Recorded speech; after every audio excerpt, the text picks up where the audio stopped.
Hello and welcome back to Fedora Fiction Podcasts. If you've been following along with us, you know we are reading from my novel, Throwback Book 1, Ares Triumphant. We are up to Chapter 8, and Chapter 8 is called Static. What the hell? O'Shea mumbled as he sat up from under the blankets. Did you say there was someone at the door? Someone or something, Lima replied. They are very insistent. So they finally decided to come calling, O'Shea observed wryly as he pulled clothes on. They could have at least waited until morning. It is morning, Lima informed him. You have been asleep for 12 hours. What? Not 11 hours, 53 minutes, and 37 seconds? No, exactly 12 hours. Honestly, Dr. O'Shea, as much as I appreciate the affection, this is not the time. Affection. Oh, I see. No, I guess not. What should we do? They're not exactly knocking politely, O'Shea mused, so inviting them in is probably not a good idea. I guess I'll have to go out and meet them, who or whatever they are. Are you sure that's wise? We can't just sit here and let them beat the door down, O'Shea said on his way to the ready room with the EVA suits. You've been monitoring their communications. Can you let them know I'm coming? I can try, Lima replied. But you should know I haven't been able to determine their protocols. Do your best. O'Shea donned an EVA suit and checked to see that the battery was fully charged and the oxygen tank full. He picked up the helmet and walked into the airlock. Open the airlock, please, Lima. As you wish. The door opened and O'Shea stepped inside and donned the helmet. Communication and visual check, he said. Reading in both audio and video, Lima reported from inside his helmet. Okay, Lima, depressurize. Depressurizing, came the report. Atmospheric pressure now equal to the outside. O'Shea drew a deep breath. Okay, Lima, let's go and meet the neighbors. The exterior door opened to nothing. O'Shea advanced cautiously to the opening. Hello? Anyone there? I doubt they can hear you, Lima informed him. They don't use this frequency. No, O'Shea replied wryly. Of course not.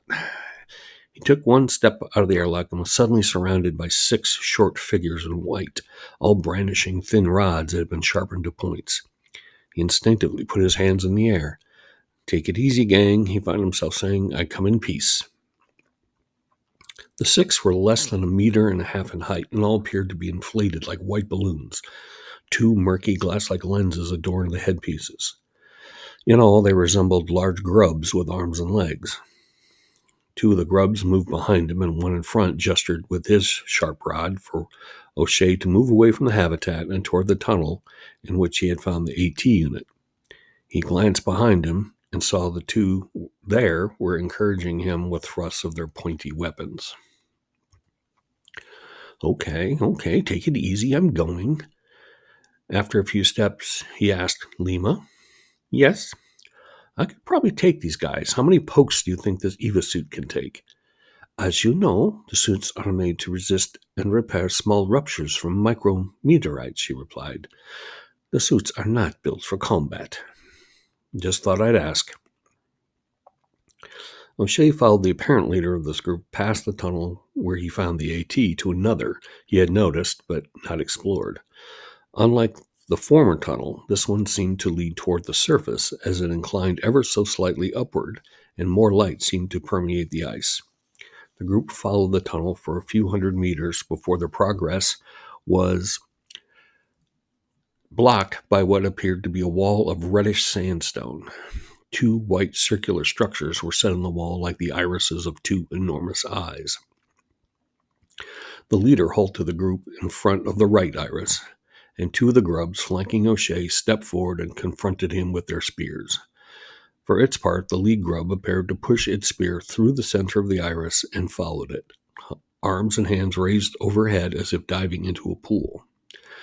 The leader was followed by 2 others, and one of the 3, left guarding O'Shea, indicated with a wave of its spear that O'Shea was to follow, not follow, follow.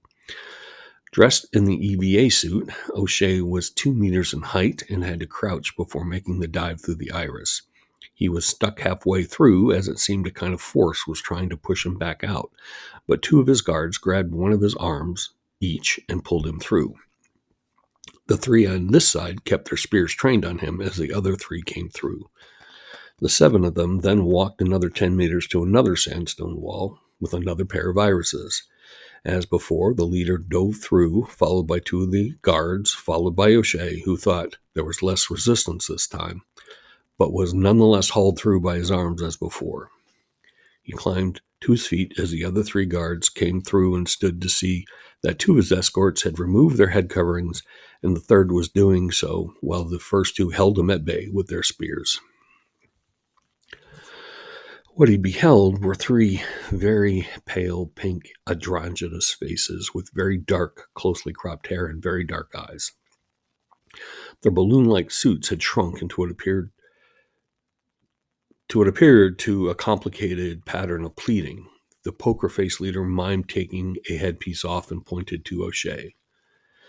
"I think they want me to take my helmet off," he said to Lima anxiously. "What's the atmosphere like in here?" "The air consists primarily of carbon monoxide, a fair amount of oxygen, and a smidge of argon," Lima reported. "Basically the Martian atmosphere with added oxygen." "Yes, only considerably more dense." The leader repeated the pantomime more insistently as the other guards moved toward him with their pointy rods. "Okay," O'Shea said, "I'm taking my helmet off." He activated the seals and removed his head covering. The escort to a person reacted as if he had 2 heads, literally jumping back in alarm and brandishing their spears more aggressively. "Okay, so I haven't shaved in a few thousand years," O'Shea remarked peevishly. "I don't look that scary." He placed the helmet under his arm, opening up. "Dr. O'Shea," Loomis could be heard from inside the helmet. "Turn the helmet so the cameras are facing forward." "Oh," he said, adjusting the helmet. "How's that?" "Upside down, but better than looking into your armpit." The Martians watched this exchange with a diffident curiosity until the leader said something unintelligible, to O'Shea at least, and gestured for him to follow. The 7 continued their march. "Did you catch that?" O'Shea murmured into the helmet. "No, I could see it was speaking, but there was no audio. It sounded tonal, like Chinese."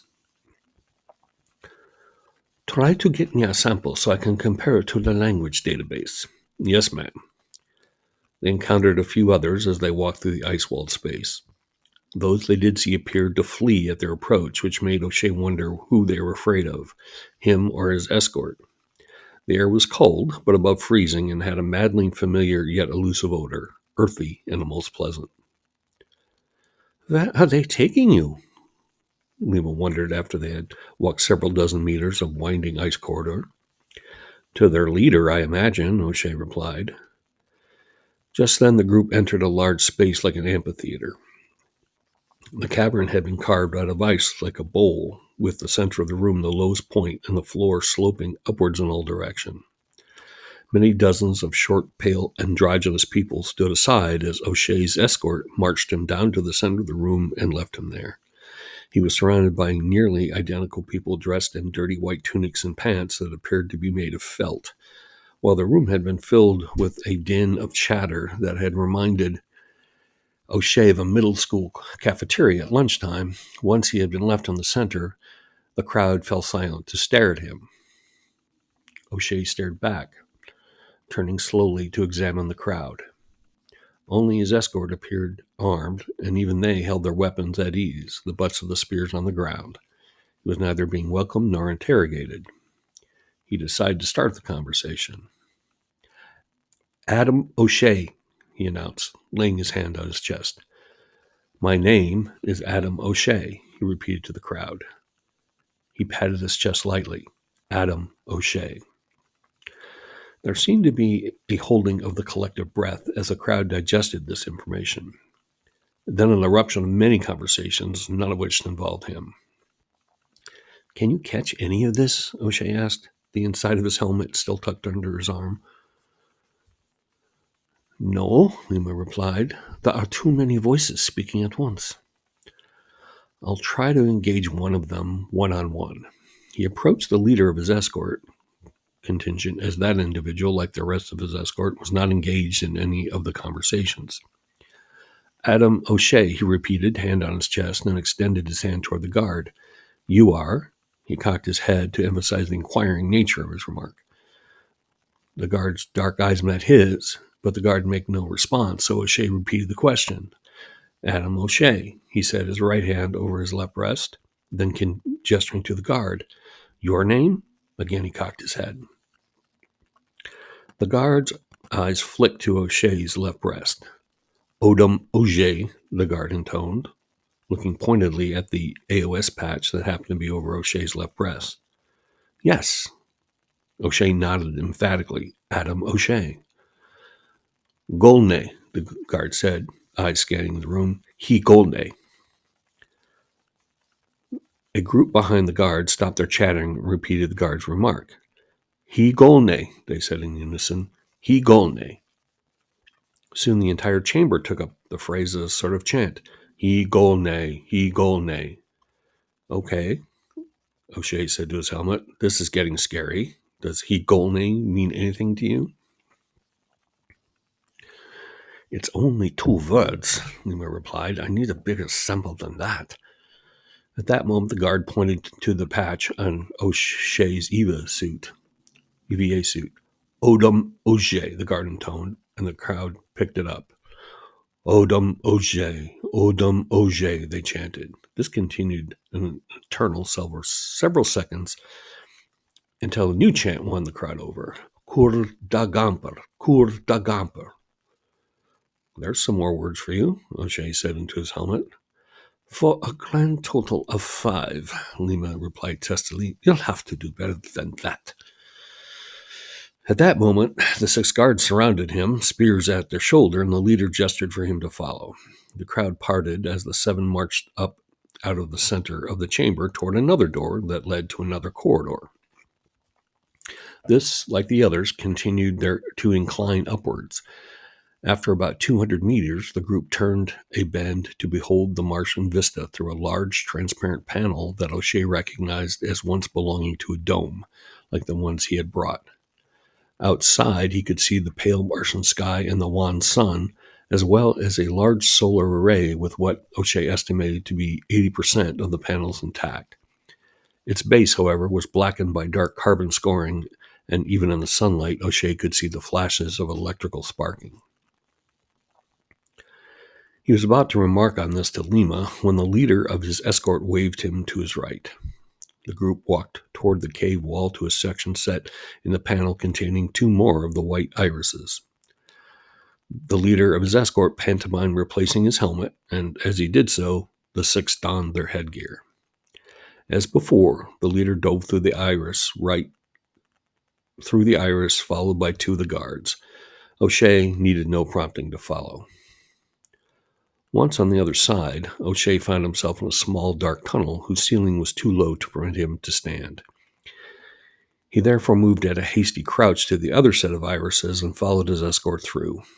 Whereas he had felt a resistance entering, he felt himself being pushed out, almost ejected upon exiting. He stood outside in the pale sun for a moment before the rest of his escort joined him, and together they approached the solar array that towered over them. Once there, the leader directed O'Shea's attention to the large AOS logo just barely discernible at the base of the array. The guard then pointed at the logo on O'Shea's EVA suit and seemed to wait expectantly. You know, Lima cut in unexpectedly, you seem to be very close to the source of the radio transmissions. That's odd, because this is clearly a solar array, O'Shea replied as he moved around the base. I see no one else here and no transmission equipment. You are at the source, nonetheless, Lima replied stubbornly. O'Shea stopped at a hinged access panel and turned to his escort. I'm going to open this, he said, demonstrating the action. Okay. He cocked his head as best he could in his helmet. Their expressions invisible behind the murky lenses of their suits, O'Shea took their lack of response as assent. He opened the panel, and as he expected, he found the flow switches, which he threw. His companion's quick look at where the sparking used to be confirmed that he had accomplished what he had intended. The transmissions have abruptly ended, Lima reported. I must have cut the power when I threw the flow switch, O'Shea replied, moving back to the part of the base that was badly scored. He was able to pull the damaged cowling away to find the problem. The constant cycling of heat and cold must have broken down the insulation on the cabling, he told no one in particular, and the constant arcing just made it worse. I could fix this, he said after a moment's examination, but all my gear is back at the habitat. Is there something there you can use as temporary insulation? Lima asked. O'Shea looked around. I could shield it with rocks, he supposed aloud. He picked up some large stones lying nearby and placed them between the two shorting cables where the insulation was missing. Let's give that a try. He moved back to the panel and threw the switches back to the on position. Light suddenly emanated from behind the panel in the ice wall, and as O'Shea turned to check the effectiveness of his insulation, he saw jubilant expressions on the people watching from inside. A quick check on the worn insulation confirmed that the current was no longer shorting there. Have the transmissions come back? He asked Lima. No, she replied. Well, everything else seems to be working. He looked back on the lights inside the panel. Wait a minute, as something dawned on him. Let me try something. He went back to the panel and threw the switches again, and the lights went out. He returned to the damaged cowling and removed a stone. He went back to the switches and turned them to two on. He could see the electrical arcing reflected in the escort's lenses. Have the transmissions resumed? He asked Lima. Yes, she said, as if they never stopped. That's what I was afraid of, O'Shea said, throwing the switch and returning the cowling to replace the stone. You've been monitoring static. Well, that ends Chapter 8 of Throwback Book 1, Ares Triumphant. I will remind you that both ebook copies and paperback copies of this novel are available from Amazon at amazon.com/author/Tom Goss. This is Tom Goss. Thanks for listening.